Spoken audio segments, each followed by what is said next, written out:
Il est 7h46. Le Vatican autorise dans un document officiel la bénédiction des couples de même sexe et en situation, entre guillemets, irrégulière pour l'Église. C'est une première. Nous sommes avec Hugues Lefebvre, directeur de l'agence de presse Immédiat, basée à Rome, spécialiste de la politique du Vatican. Bonjour. Bonjour Patrick. Une bénédiction hors liturgie des couples de même sexe, qu'est-ce que ça veut dire précisément ?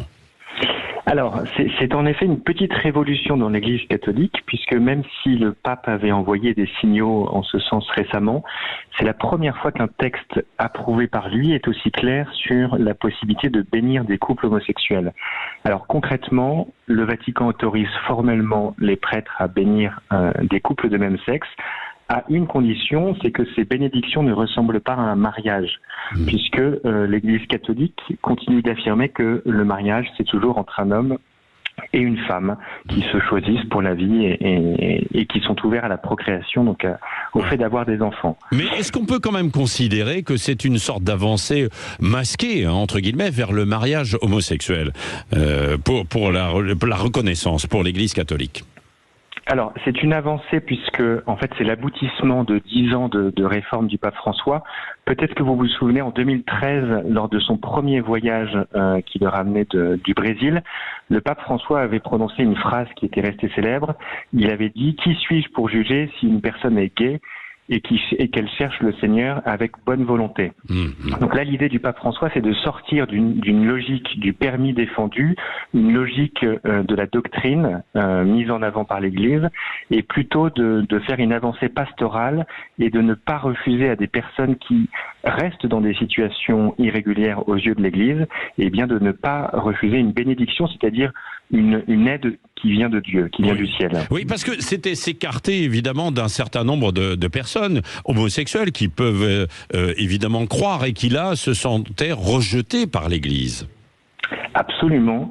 Il y a beaucoup de souffrance chez les personnes homosexuelles et qui sont chrétiennes et qui demandaient depuis longtemps à l'Église d'avoir une attitude plus maternelle, plus paternelle, c'est-à-dire de ne pas les rejeter. Le pape François a basé son pontificat sur l'inclusion des personnes aux périphéries. On se souvient de ses grands discours sur les périphéries, donc ça concerne les pauvres, mais aussi les personnes qui étaient rejetées, et donc les personnes homosexuelles, les personnes transsexuelles, etc. Le pape François a lancé un certain nombre de signaux pour les accueillir. Mais cette bénédiction des couples de même sexe était déjà pratiquée, me semble-t-il, par certains prêtres, par exemple en Allemagne, je crois. Hein ? Oui, absolument. En Allemagne, des bénédictions étaient déjà pratiquées. Alors Rome grinçait un petit peu des dents, mais petit à petit, l'épiscopat allemand a bien fait comprendre qu'ils continuent d'avancer sur cette voie-là. Ce qui pose un certain problème pour d'autres épiscopats, par exemple en Afrique, qui est connue pour être une église un peu plus conservatrice et où l'homosexualité est très mal acceptée. Là-bas, la position de l'église catholique sur l'homosexualité est très dure et on entend régulièrement des évêques qui rappellent le catéchisme de l'église catholique, donc un texte qui est toujours en vigueur et qui considère que les actes homosexuels sont intrinsèquement désordonnés. C'est ce qui est écrit. Oui, alors est-ce que ça veut dire qu'il y a un risque de scission à l'intérieur de l'église entre ceux qui sont ouverts à cette bénédiction et peut-être qui feront un pas pour le mariage homosexuel à l'avenir, et puis ceux qui sont ultra conservateurs? Alors, juste pour revenir sur le mariage homosexuel, le texte d'hier est quand même clair, puisque il rappelle que le mariage sera toujours entre un homme et une femme. Sur le risque de schisme, alors c'est vrai qu'on a le risque de deux églises.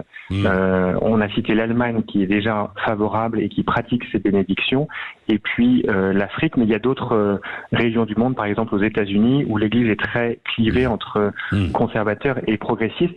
Il y a eu un événement en octobre dernier important au Vatican, qui s'appelle un synode, donc une assemblée d'évêques et de laïcs qui se sont posé la question de l'Église de demain, et la question de l'accompagnement des LGBT était sur la table, et on s'est aperçu que cette question-là a été évacuée dans la synthèse finale tellement le sujet est sensible. Donc on voit qu'au niveau universel, on a du mal encore à s'accorder et sans doute que le pape restera prudent sur ces questions-là. Sur cette question. Merci Hugues Lefebvre, directeur de l'agence de presse Immédiat basée à Rome, spécialiste de la politique du Vatican.